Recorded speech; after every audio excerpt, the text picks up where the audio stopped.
Bonjour à tous, je pense que tout le monde a vu cette vidéo qui tourne en ce moment sur Internet à propos des gens qui veulent faire des vaccins, qui veulent faire des tests sur des personnes qui vivent en Afrique. Je pense que cette vidéo est vraiment bien parce que ça permet en fait aux gens de voir un peu la réalité, parce qu'ils auraient très bien pu avoir cette conversation en privé et ce serait passé comme si de rien n'était, alors que c'est vraiment grave. Pour une fois au moins on peut voir un peu ce qui se passe derrière et comprendre un peu et prendre des décisions. C'est quand même grave qu'une épidémie qui est vraiment principalement en Europe, en Asie et aux États-Unis, les gens décident d'aller faire des vaccins en Afrique où la plupart des gens en fait ne sont même pas contaminés. Il y a une centaine de contaminations par pays, contrairement à des milliers et des milliers en Europe.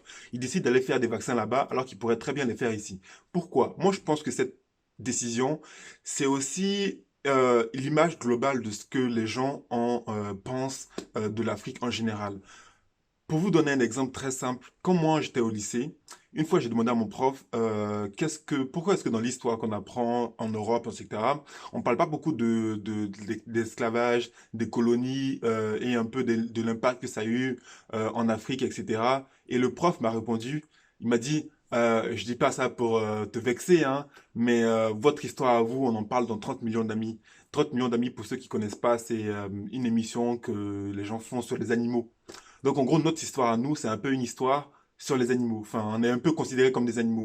C'est-à-dire qu'il y a un gros manque de considération, un gros manque de respect par rapport à l'Africain, qui est pour lui, en fait, n'est un sous-homme. C'est-à-dire que s'il y a un Africain qui meurt, c'est un peu moins grave que si c'est un Blanc qui meurt, par exemple. Je dis pas que tous les Blancs sont comme ça, mais c'est une idée générale. C'est-à-dire que les gens sont éduqués comme ça. Ils pensent que c'est normal de considérer l'Africain comme quelqu'un de moins important, d'un peu un sous-être. Et c'est grave.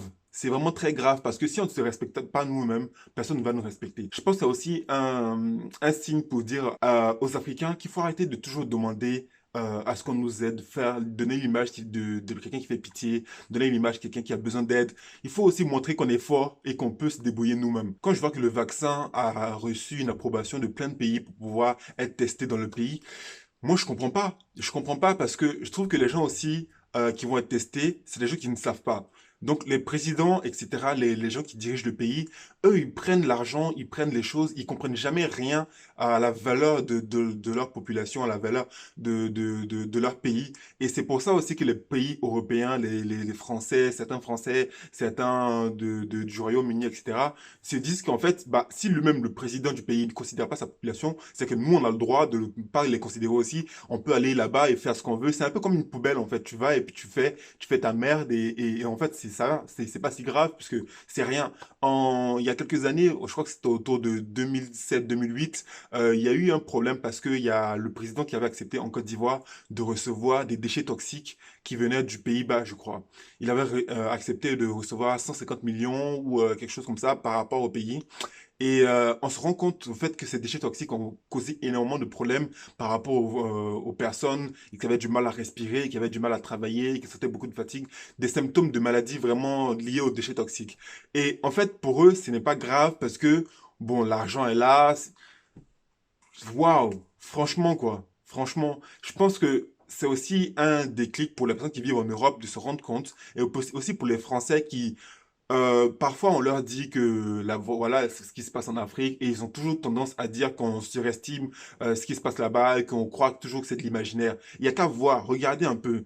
Le vaccin, on va aller le tester en Afrique alors que l'épidémie est en Europe. Pourquoi?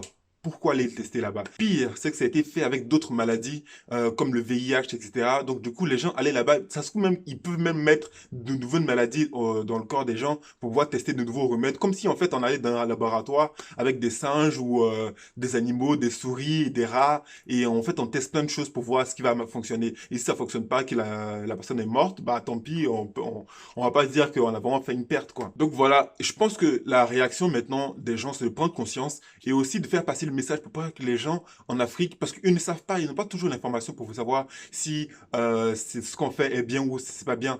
Parce que eux, ils vont voir le médecin, ils vont lui dire, ouais, on a un remède pour toi, c'est peut-être un remède un peu expérimental, on va voir si ça marche ou pas. Le mec, il a rien, il est déjà malade, donc du coup, il va te dire, oui, ok, il n'y a pas de souci, donne-moi le remède. Mais en fait, c'est pas du tout ça. C'est pas du tout ça. Ça se trouve, c'est un truc qui va le tuer.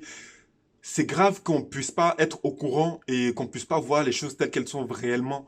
Et moi, je pense que les gens doivent vraiment prendre conscience de ça et aussi apprendre à se défendre parce que le respect, ils vont pas l'avoir par gentillesse. Il faut vraiment l'imposer. faut vraiment imposer le respect, sinon on va pas l'avoir du tout. Donc refusez le vaccin, refusez quand vous allez dans les ONG, type UNICEF, etc. C'est toujours ce genre de choses, Croix-Rouge, ils essaient toujours de faire passer ça pour quelque chose de bien, mais vérifiez quand même pour voir si c'est vraiment quelque chose de viable. À la limite, que le médecin lui-même, le teste sur lui pour voir si c'est viable ou pas. C'est une prise de conscience et je suis content que cette vidéo ait été publiée, qu'on ait pu la voir, parce que ce sont des gens qui sont quand même haut placés. Bah, ça veut dire en fait que c'est une idée générale dans la médecine française d'aller là-bas et de faire des tests et de s'amuser un peu. C'est déprimant et j'espère vraiment que le message sera passé et que les gens comprendront que l'Afrique n'est pas un laboratoire, ni un terrain de jeu, ni un truc où on va chercher des ressources. C'est comme une poubelle, quoi. Tu vois, tu vas chercher des trucs là-bas et tu te sers, il n'y a pas vraiment besoin de demander beaucoup d'autorisation. Et puis voilà, ça passe bien. À la place des Africains qui vivent encore en Afrique aujourd'hui, je verrais un truc comme ça. J'irai là-bas avec beaucoup de précautions, à la limite avec même énormément de précautions, histoire de pouvoir me défendre aussi en cas de problème. Donc voilà, c'est mon message et j'espère que ça sera passé. Merci.